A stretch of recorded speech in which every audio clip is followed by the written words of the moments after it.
Ang Lakers may 3 players sa roster nila na injured or kaya nasa injured list. Si Gabe Vincent, Jarred Vanderbilt at itong si Christian Wood.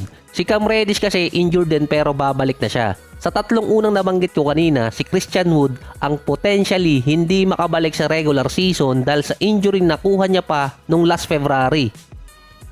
Dahil doon, mas iikli ang rotation ng Lakers pagdating sa front court. Mas heavy minutes kay Anthony Davis, mas lalaki naman ang role kay Jackson Hayes. Pero since nawala kasi si Christian Wood, parang wala naman nagbago kay Jackson Hayes at dito kay Anthony Davis.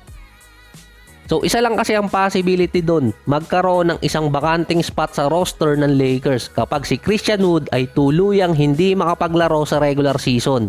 Ang final roster ay iseset by April 15. Ito yung papasok ng play-ins at playoffs kung sakaling kailanganin ng Lakers ng replacement. So nababasa ko lang to sa mga pages na si Howard kinukonsider na kunin ng Lakers. So wala naman akong nakita doon na report or kaya rumors na galing sa mga ibang sports website. Ang nakita ko lang doon noong nakaraang linggo, merong nabiktima ang fan page ni Woj. Nireport kasi doon na si Howard di umano ay pumirma ng 10-day contract sa Lakers. Pero hindi kasi totoo yun. So parody page kasi yon ni Woj. Nung mga nakaraang linggo din, si Howard nagpo-post tungkol sa Lakers. Yung isa doon nakapin pa na parang may timer or deadline. Nung pinost ni Howard yung tungkol sa Lakers, may report kasi noon na maglalaro siya sa Puerto Rico kasama si Rondae Hollis Jefferson. Ang magiging coach niya sana si JJ Barea.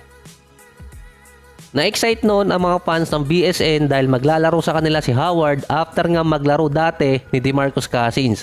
Pero after ng ilang araw, sinabi din ni Howard na hindi pa siya pumipirma ng kontrata talaga sa Puerto Rico. Nagsimulang mag-post ulit si Howard tungkol sa Lakers noong March 10 or March 15 after kumpirmahin niya na wala pa siyang official contract or hindi pa siya pumipirma sa BSN.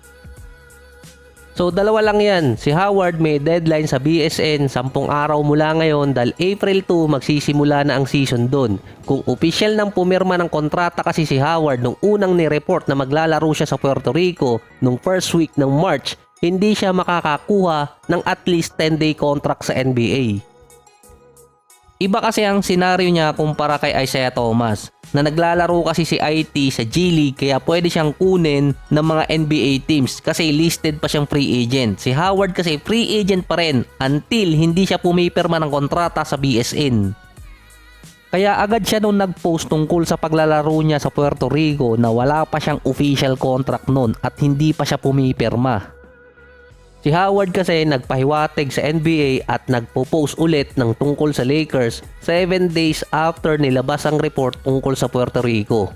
Meron na lang din si Howard na until April 15 para makakuha ng spot sa lineup pero mostly kasi ng mga teams ngayong kumpleto na. Yung mga teams na lang na merong injury report tulad ng Lakers na kailangan ng replacement ang merong mga bakante. Bukod pa doon, ang LA merong 4 na two-way player sa lineup nila at pwede sila doon kumuha ng replacement kesa kumuha pa sila sa labas. Habang ginagawa ko ang episode na to, may bagong dumagdag sa listahan ng player sa LA na nasa injured list, ang rookie na si Jalen Hood-Schifino. Dumaan kasi siya sa procedure at hindi alam kung makakaabot siya until play-ins. Kakailanganin pa nila ng replacement doon kung sakali. At kung yung 3 nabanggit ko kanina ay injured din after ng regular season at hindi sila makabalik, 4 na players ang kailangang palitan ng Lakers pagdating ng play-ins or playoffs.